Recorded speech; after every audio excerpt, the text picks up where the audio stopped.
right, guys, what is going on? Welcome back to the Exit 12 Homebrew YouTube channel. This video is going to be a little different. I'm going to check out a brewing software.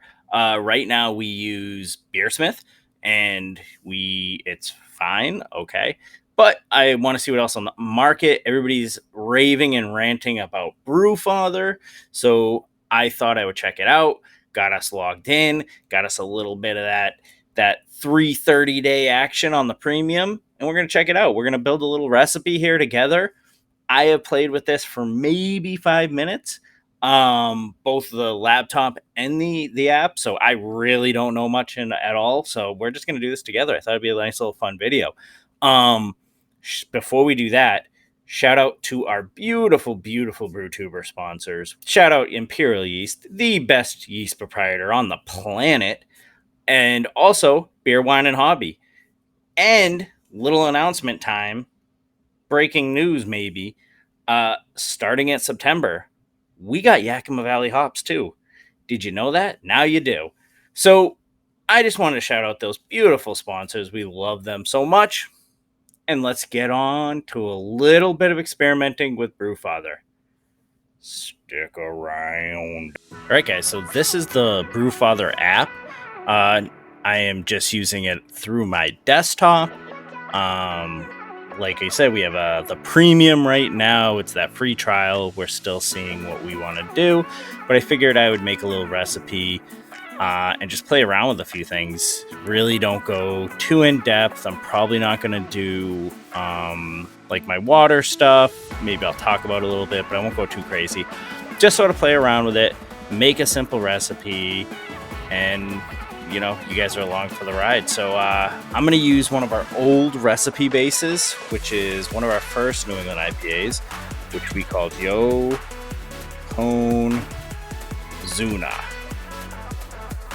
It's a play on Yokozuna, the wrestler. Makes sense. Exit 12. Ooh, almost put brewery. We are not brewery anymore. We are homebrew. Okay. Yeah, not much to say. It's a name and an author. Pretty cool. Type's always all grain. So let's just check out some of these equipments and see what we're working with here. We use an Andal Foundry. Ooh, look at that.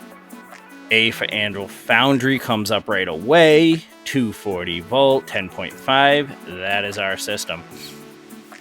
It has all that same sort of volume stuff that you would type in after you do what your system does. I did see this in Brian Short Circuited Brewing's video, and I suggest if you do, want to learn more about Brewfathers from somebody who's not a functional idiot, go to Brian's page, go to his YouTube channel and check out his videos. They're awesome.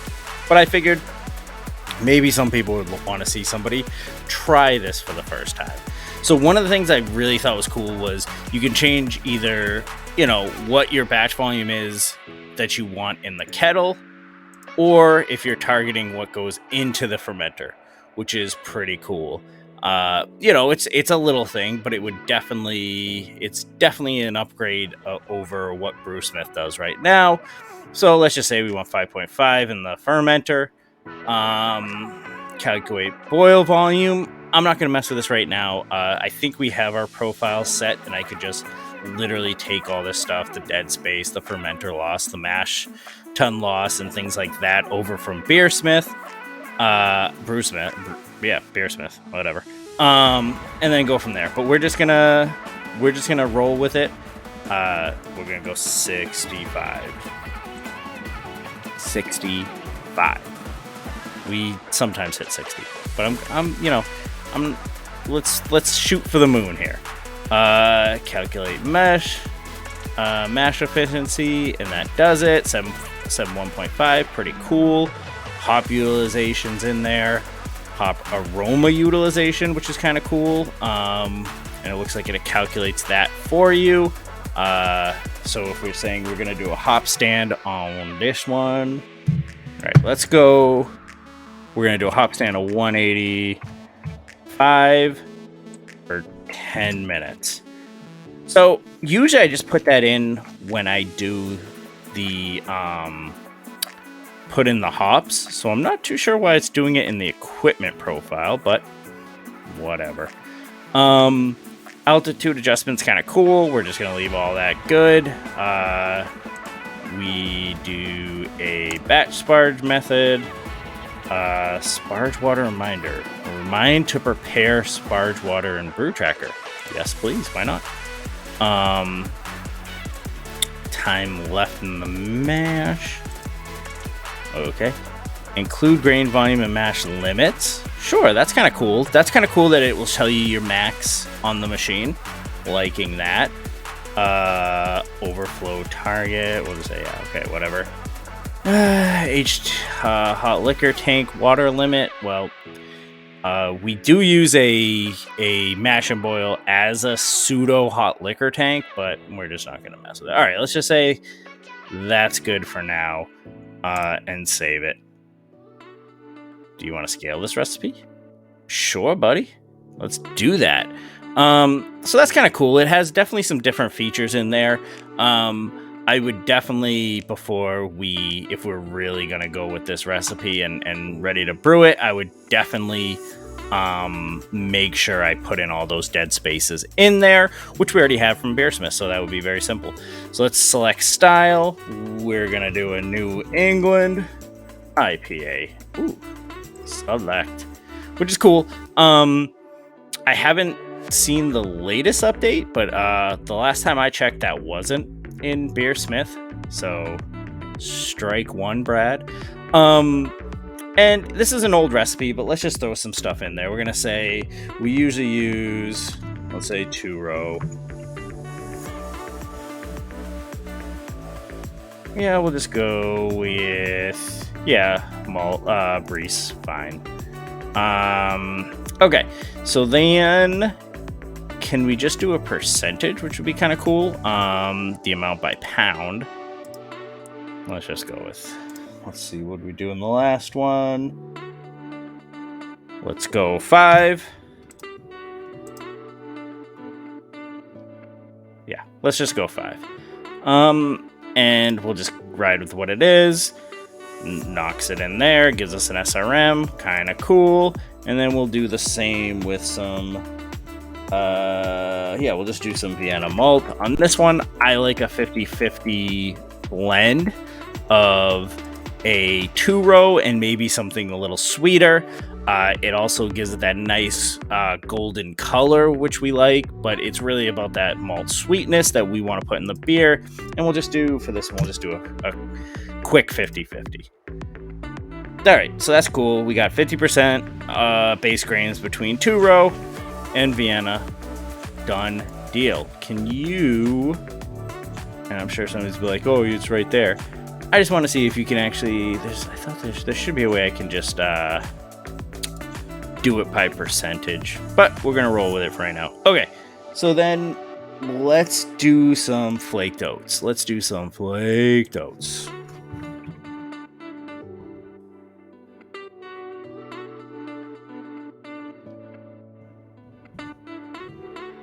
Okay, let's just do, fine, Breeze. Okay, so let's do that at 2.5. Why not? Roughly 20%. I don't like to go over 20% of the full grist in flaked adjuncts.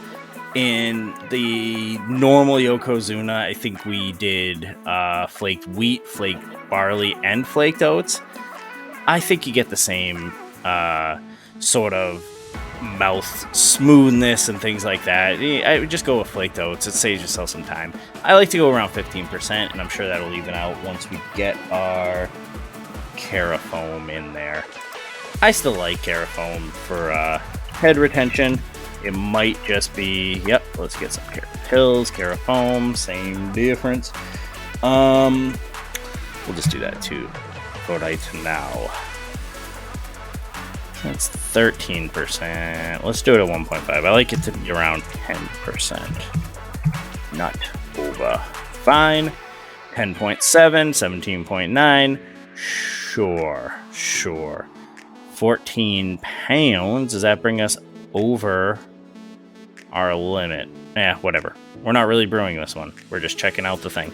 So that's a pretty simple recipe that I would do for, base grains for a hazy. So let's do some hops. Let's just add some hops in there. I like CTZ at 60 minutes. Just a small amount. A little kiss, Nick would like to say. Yeah, let's see. Let's go. It's probably less than 0.5 ounces.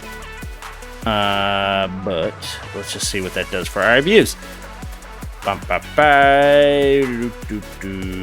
Why did it do 2? What are you doing, kid? What I do? All right, delete this. Yeah. Sure. All right, 6 IBUs. Sure, yeah, I would say that anywhere... Oh, wait, what the heck is this? No. 25. Here we go. Yep. Boil.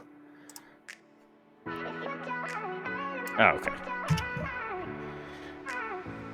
Putting it in the wrong spot. So that's 24. I like it to be no more than 10 IBUs. And the funny thing about this, the reason I'm using that as a barometer, when I read Scott Janish's book, he had a little blurb in there from Bissell Brothers, and they said we always do a 60 minute, clean bittering hop at 10 IBUs. So I'm like, pretty cool. Let's use that as a barometer. So I like Columbus the most, but usually I can only find Columbus, Tomahawk, Zeus. So we keep some of that on hand as it's a nice, clean bittering hop. And let's go with no hops until a whirlpool. We'll do some Simcoe. Simcoe, we'll say, yeah, sure, the alpha acid's there. Let's look at our recipe. Let's do 2 ounces for a hop stand of 10 minutes at 185. Sure, which is kind of cool. It pulls in my default hop stand, which is kind of cool. So we'll do that. And then let's go with some Citra. I like that hop combo. I think that hop combo is pretty well. So yeah, we'll just use that. We'll just roll with that. And we'll do the same thing. 2 ounces. Great. So that's a done deal there. And some people will be like, well, why are you, why you go so high on your hop stands? I like it as a default. I think it gives some complexity to the beer to go with the dry hop. Yeah, I just like it. And I also like to go with, 1 or 2 aroma hops, besides the clean bittering hop. It's just, I feel you get more of those 2 hops than going crazy and putting, more in there. But yeah, that's where I'm gonna go. I'm wondering why I'm like, why am I so crazy with this IBU scale? And that's because I forgot to hit hop stand. See you. Bang! That was a little nick thing. All right, that puts us more in line. That makes more sense. So, yeah, that's just user error. But it was pretty easy. Throw those hops in there, and let's do same thing. We'll just even it out with an even. We'll do Citra. Dry hop.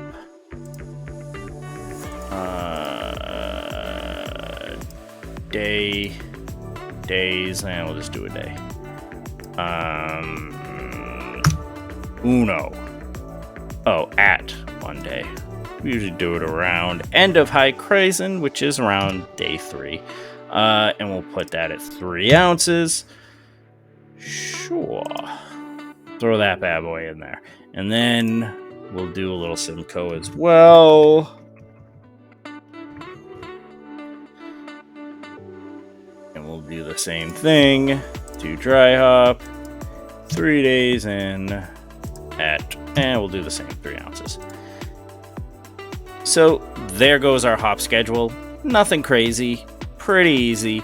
You can always go lower on that hop stand, and sometimes I do go lower on that hop stand, but I do like the complexity of having 3 layers of hop oils going in there. You have a clean bittering hop, then you have a nice hop stand, and then you have a good dry hop charge as well. So I feel like that to me adds layers to the beer, which I like. And it's proved pretty good because we've won competitions doing stuff like that. So no little humble brag there, but whatever. So that will be our hop schedule. And if you're looking for any of these components, the best place to go for your little fermentables, Beer, Wine, and Hobby, official sponsor of BrewTubers. And if you're looking for them hoppy hops, Yakima Valley Hops, also official sponsor of BrewTubers starting September. So miscellaneous items. We do sometimes put in Irish moss, which I'm sort of going away from the hazies. I don't think it adds much. I figured it might drop some stuff out of suspension, but whatever. I don't usually do it, but we add some yeast nutrient. So we'll just say, yeah, sure, the other yeast nutrient, and then I think that is, just 1 teaspoon. It is a, we can do it right here. Grams to tablespoons, and we'll add 1 in there. Kaboom. Oil, we usually added about 10 minutes left on the boil. Throw that in there, cool. And then yeast, we love some Imperial yeast, A38 juice, the best yeast on the planet, the best English ale strain, in my opinion. Love Imperial A38 juice. It is our go-to. We love Imperial, official sponsor of brewtubers.com. So we're just going to go 1 packet. We usually do a starter. Does that show it here? Probably not. We're just going to add it. All right. So that's just our base recipe. I mean, we could definitely mess with this water and, do our water profile, our water pH and whatnot. I'm not really going to go into that too much. I'll pretty much just say that we do about a 2-to-1 ratio of calcium chloride to calcium sulfate. Around there. We just mess with the gypsum and the calcium chloride. We put it right in the mash water and sort of adjust the pH accordingly. So, if it's low, we'll add a little lactic acid. If it's high, we'll add a little lactic acid to drop that down a little bit. So, that's sort of our nitty gritty to it. Mash profile. Yeah, sure. Let's look at it at least. Yeah, I mean, I'm not gonna mess that in there. Fermentation profile. Oh, that's kind of cool. So it's got little. So you can go off of. I wonder if you can go off of.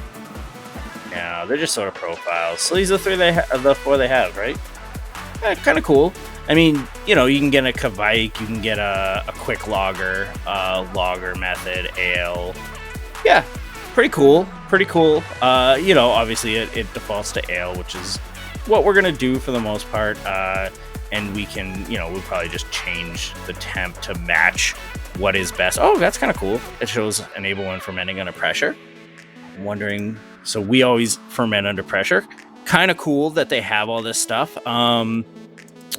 Primary, secondary, tertiary. Yeah, pretty cool. Cold crash. So that's actually, pretty in depth, because you can get your steps. You can get your primary if you were going to do a secondary when you're doing your cold cold crashing. Jeez Louise. And it also shows if you did under pressure. All that's great information, and I'm really digging that. That's awesome. Let's see, does this say? That'd be pretty cool if it tells us the manufacturer's date. Yep, sure. Great. This is great information right here. It shows us the attenuation levels, and then the temperature range, which is best for. So we're gonna say, yeah, sure. So let's go 65, which is right there. Let's change this then to 65, not for 14 days. Let's just say 5 days. Yeah, so that's kind of cool. It shows, we can do our ale profile, or we could even, I think you could probably even save it if we had specific ones. If we wanted to say, this is our juice, profile for fermentation, and then I think we could pull it up afterwards, which would be kind of cool. Let's just test that theory out, if I could spell juice. And then save it. I'm wondering if it'd be really cool, and I bet it does, because it's allowing me to do this. I bet it does save that somewhere, which would be awesome. That I could pull up. Oh yeah, set as a default. Kind of cool. Can you set it as a default per recipe? That's kind of cool. But yeah, that's a good little thing there. So yeah, I think that's just a quick and dirty recipe. And then if we went and we wanted to brew it, it'd give us our batch. We can put our little stock numbers in there. Very cool. Yeast nutrients, cool. It would pull it right from our inventory. Save batch to original recipe, kind of cool. Update.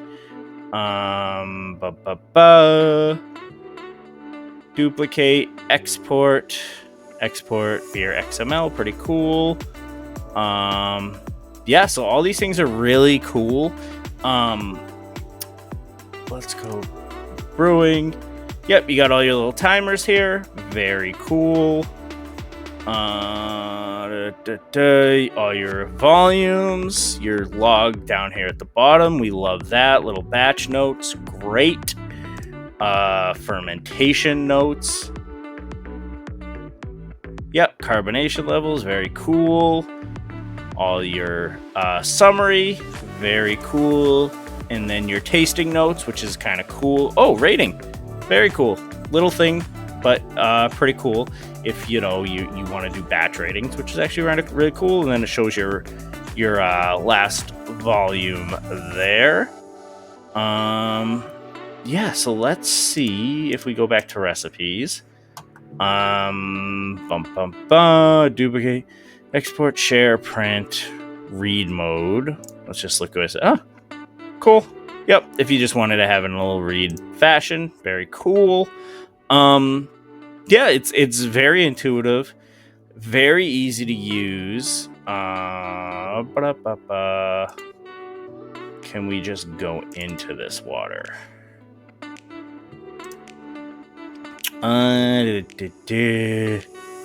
Source. You can change the source.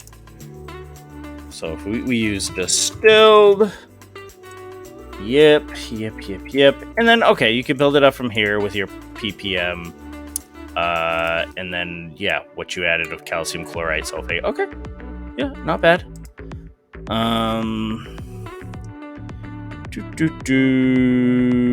Dilution. Yep. Yep. Target profile. Yeah, so you can add a target profile in there. Pretty cool.